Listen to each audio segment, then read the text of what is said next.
સમાચાર હવે અમદાવાદથી છે। લાગે છે કે અમદાવાદ શહેરમાં તંત્રના પાપનો ઘડો ભરાઈ ગયો છે, કારણ કે એક બાદ એક ભ્રષ્ટાચારના નમૂના સામે આવી રહ્યા છે। શહેરમાં વધુ એક બ્રિજ પર ભ્રષ્ટાચારે ડોક્યું કર્યું હોય તેવા દ્રશ્યો આપને દેખાડીએ। નરોડાથી હિંમતનગર તરફ જવાનો જે બ્રિજ છે એ બ્રિજનો એપ્રોચ રોડ બેસી ગયો છે। લગભગ 4 વર્ષ પહેલા જ બનાવવામાં આવ્યો હતો આ 6 લેન બ્રિજ।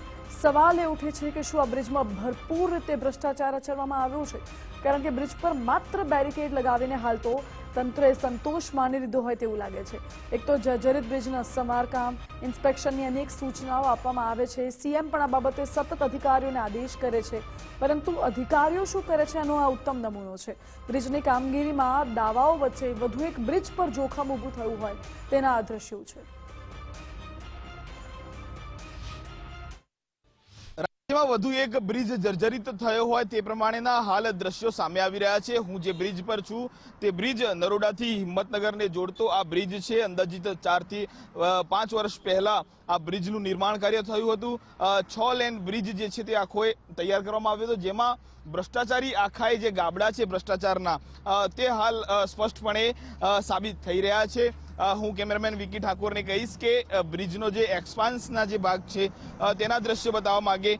મોડી રાત્રે આખો જે ઘટનાક્રમ થયો હશે અને ત્યારબાદ વહેલી સવારથી જ નેશનલ હાઈવે ઓથોરિટી દ્વારા આખાએ જે ઘટનાક્રમ છે તેને પર ડાંગ પીછોડો કરવાનો આખો ઘટનાક્રમ છે તે સામે છતો થઈ રહ્યો છે।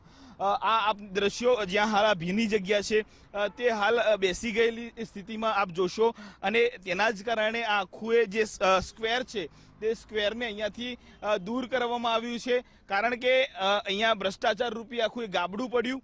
મોટી હોનારત થાય તે પહેલા જ આખી જે ઘટનાક્રમ છે તે ઘટનાક્રમ પર પડદો પાડવાનો પ્રયાસ જે છે તે કરવામાં આવી રહ્યો છે। કરોડો રૂપિયાના ખર્ચે આખા રાજ્યની અંદર બ્રિજો બનાવવામાં આવી રહ્યા છે, પરંતુ આ બ્રિજ જે છે તે બધા બ્રિજો હલકી ગુણવત્તાના બનવામાં આવ્યા હોય તે પ્રમાણેની આખી સ્થિતિ હાલ તબક્કે સામે આવી રહી છે। મહત્વની વાત છે કે થોડો સમય પહેલા જ રાજ્ય સરકારે એક પરિપત્ર જાહેર કર્યો હતો કે ચોમાસા પહેલા અને ચોમાસા પછી રાજ્યના તમામ જે બ્રિજો છે એ બ્રિજોની અંદરના જે બ્રિજોનું ઇન્સ્પેક્શન કરવું, ચોમાસા પહેલા પણ ઇન્સ્પેક્શન કરવું અને ચોમાસા બાદ પણ ઇન્સ્પેક્શન કરવું।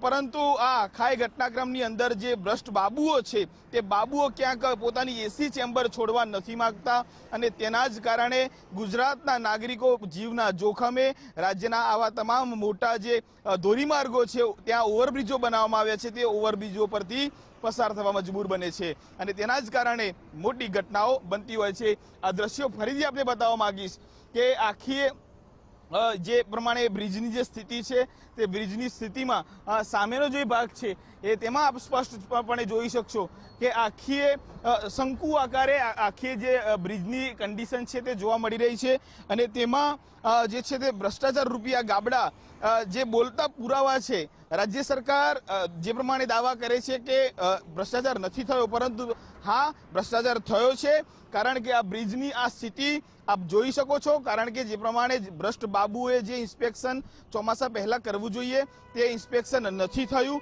અને તેના જ કારણે આ સ્થિતિ જે છે તે અહીંયા જોવા મળી રહી છે। અને એક વખત ગુજરાત હાઈકોર્ટે પણ તંત્રને ફટકાર લગાવી છે કે તમે આવા જે જર્જરિત બ્રિજો છે તે બ્રિજો સામે કડક કાર્યવાહી કરો, બ્રિજોનું ઇન્સ્પેક્શન થવું જોઈએ। તંત્રને પણ ફટકાર લગાવી હતી કે આવા બ્રિજો ચલાવી ન લેવાય, તેમ છતાં પણ જે રાજ્યનું તંત્ર છે, અધિકારીઓ છે, અધિકારીઓમાં હાલ ક્યાંક ને ક્યાંક જે પ્રમાણે ભ્રષ્ટાચારે ક્યાંક માજા મૂકી હોય તે પ્રમાણેની સ્થિતિ છે, અને આ બ્રિજોની દયનીય અને દુર્દશા આપ જે જોવો છો તે આ તંત્રના કારણે છે, અને તેના જ કારણે આવા બ્રિજો છે તે બ્રિજો પર ગાબડા પડ્યા, અને આ ગાબડા રિપેર કરવાના નામે એમનો ભ્રષ્ટાચાર જે છે તે પણ હાલ અહીંયા છતો થઈ રહ્યો છે। જોવું એ રહ્યું કે આ બ્રિજની ભ્રષ્ટાચારની સામે જવાબદાર અધિકારીઓ સામે રાજ્ય સરકાર પગલાં લેશે કે કેમ, તે એક સૌથી મોટો સવાલ અહીંયા ઉપસ્થિત થઈ રહ્યો છે।